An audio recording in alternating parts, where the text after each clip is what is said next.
ओम नमो भगवते वासुदेवाय। कार्तिक महात्म 14वां अध्याय। नारद जी बोले, हे राजन, तब उसको इस प्रकार धर्मपूर्वक राज्य करते देखकर देवता क्षुब्ध हो गए। उन्होंने देवादिदेव भगवान शंकर का मन में स्मरण करना आरंभ कर दिया। कितने ही प्रकार से स्तुति की।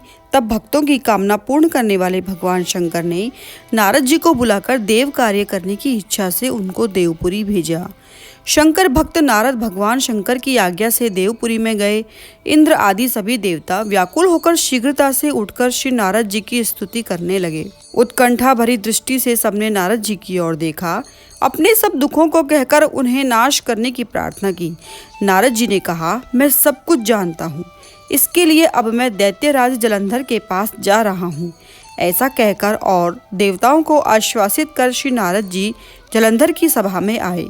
जलंधर ने श्री नारद जी के चरणों की पूजा करके हंसते हुए कहा, हे ब्राह्मण, कहिए आप कहाँ से आ रहे हैं और कहाँ कहाँ पर आपने क्या क्या देखा है, यहाँ कैसे आए हैं? मेरे योग्य जो सेवा हो उसके लिए आज्ञा कीजिए। जलंधर के इस प्रकार के वचन सुनकर श्री नारद जी प्रसन्न होकर बोले, हे दानवराज महाबुद्धिमान जलंधर, तुम धन्य हो, क्योंकि इस समय सब रत्नों के भोक्ता एक तुम ही हो। हे दैत्य श्रेष्ठ, अब आप मेरे आगमन का कारण पूछिए। आप सुनिए कि जिसके लिए मैं यहाँ आज आया हूँ। हे दैत्यराज, मैं स्वेच्छा से कैलाश पर्वत पर गया था, जहाँ 10,000 योजनों में कल्प वृक्ष का वन है। वहाँ पर मैंने सैकड़ों कामधेनुओं को विचरते हुए देखा है तथा यह देखा है कि वह वन चिंतामणि से प्रकाशित परम दिव्य, अद्भुत और सब स्वर्णमय है। मैंने वहाँ पार्वती के साथ स्थित शंकर जी को भी देखा है, तो सर्वांग सुंदर गौरवर्ण, त्रिनेत्र और मस्तक पर चंद्रमा धारण किए हुए हैं। यह देखकर मुझे बड़ा आश्चर्य हुआ कि इनके समान समृद्धिशाली त्रिलोकी में कोई है भी कि नहीं। हे दैत्येंद्र, उसी समय मुझे तुम्हारी भी समृद्धि का स्मरण हो आया और उसे देखने की इच्छा से मैं तुम्हारे पास चला आया हूँ। यह सुनकर जलंधर को बड़ा हर्ष हुआ। उसने श्री नारद जी को अपनी सब समृद्धि दिखला दी। उसे देख देवताओं का कार्य करने के इच्छुक शिव प्रेरित श्री नारद जी ने जलंधर की बड़ी प्रशंसा की और कहा, निश्चय ही तुम त्रिलोकपति होने के योग्य थे। तुम्हारे लिए ऐसा होना कोई विचित्र बात नहीं है।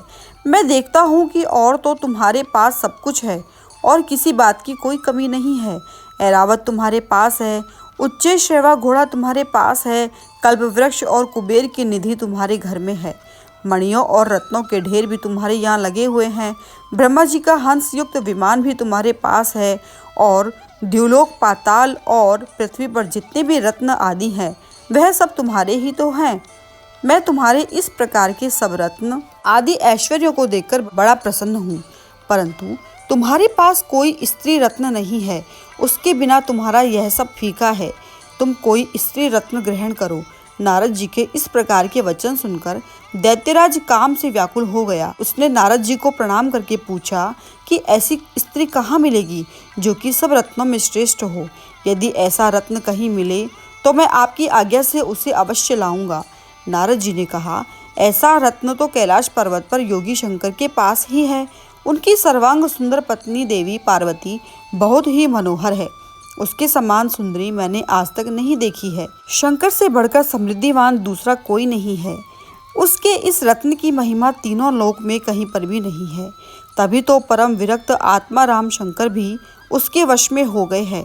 देवर्षि नारद उस दैत्य से ऐसा कहकर कार्य करने की इच्छा से आकाश मार्ग को चले गए। ओम नमो भगवते वासुदेवाय।